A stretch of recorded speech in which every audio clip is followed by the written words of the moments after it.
программасы, студияда Диана Нурлан кызы. 2023 жылдын 24 октябрында Минск шаарында Ички иштер министринин орун басары Октябрь Урманбетов башында турган делегациясы Жамааттык коопсуздук кызматташтык уюмунун координациялык кеңешинин 25-отурумуна катышты.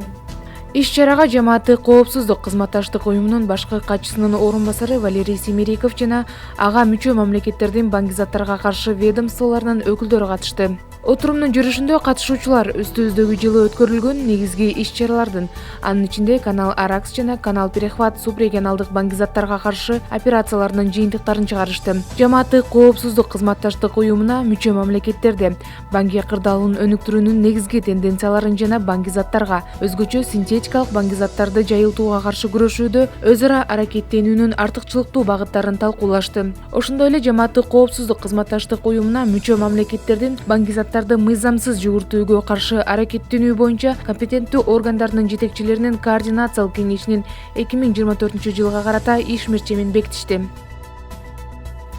2023 жылдын 25-27 октябрь күндөрү милиция кызматкерлери Бишкекте Шанхай кызматташтык уюмуна жана көз карандысыз мамлекеттердин шериктештигине мүчө мамлекеттердин өкмөт башчыларынын кеңешинин жана Евразия өкмөттөр аралык кеңешинин жыйынын өткөрүү учурунда күчөтүлгөн тартипте кызмат өтөп, коомдук тартипти жогорку деңгээлде камсыздашты.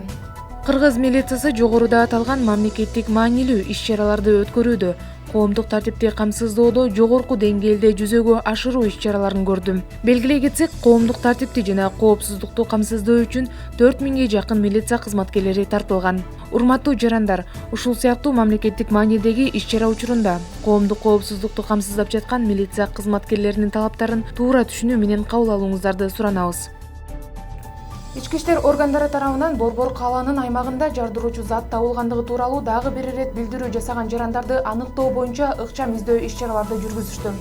2023 жылдын 26 октябрь күнү саат 11:59 социалдык тармактардагы баракчалардын бирине соода борборунун кызматкерлерине кайрылуу менен Айчүрөк соода борборунда жардыруучу зат коюлгандыгы тууралуу анонимдүү билдирүү келип түшкөн. Иликтөөнүн жыйынтыгы боюнча жардыруучу зат коюлганы тууралуу маалыматты тастыкталган эмес. Текшерүүнүн алдында бардык жарандар имараттын бардык бөлмөлөрүнөн өз убагында эвакуацияланган. Жүргүзүлгөн ыкчам иш-чаралардын негизинде ИИМдин жана Бишкек шаардык ички иштер башкы башкармалыгынын кызматкерлери тарабынан 2004 жылы туулган Кыргыз Республикасынын жана Россия Федерациясынын жарандыгын алган Бишкек шаарында жашаган Г.А. аттуу жаран кармалган. Алдын ала маалыматтарга караганда бул жаран социалдык тармактарда фейк аккаунт ачып, ал жерден жардыруучу зат коюлгандыгы тууралуу анонимдүү билдирүү жөнөткөн. Учурда бул адамдын мурда жасалган ушул сыяктуу террордук мүнөздөгү кылмыштарга катыштыгы бар экендигин аныктоо боюнча зарыл чаралар көрүлүүдө. Спорт бул адамдын ден соолуктун булагы, сергек жашоонун, денени чымыр алып жүрүүгө тарбиялайт демекчи. 2023 жылдын 20 октябрь күнү Бишкек шаарында өткөн эл аралык MMA Global Championship эрежесиз эр таймашына милиция кызматкерлери дагы катышты. Анда Нарын областынын Атайын операция отрядынын ыкчам өкүл жоокери милициянын сержанты Тенти уулу Сыймык катышып, Өзбекстандын атаандашын 1-раундда 50 секунд ичинде жеңип алды. Аталган турнирде Тенти уулу Сыймык чемпиондук бел курга жолдомо алды. Нарын областык ички иштер башкармалыгы спорттун бир нече түрү менен машыгып, байгелүү орундарды камсыз кылып жүрүшкөн кызматкерлердин ишине ийгилик, билегине күч жана байгелүү орундарды камсыз кыла берип жүрүшүнө тилектеш. Аба ырайынын кескин өзгөрүп, кар жаашы күтүлгөндүгүнө байланыштуу Ички иштер министрлиги айдоочуларды жолдо жүрүүдө бардык эрежелерди сактоого жана этият болууга чакырат. Апта ичиндеги маанилүү жаңылыктар болду. Ички иштер министрлиги, Диана Нурлан кызы.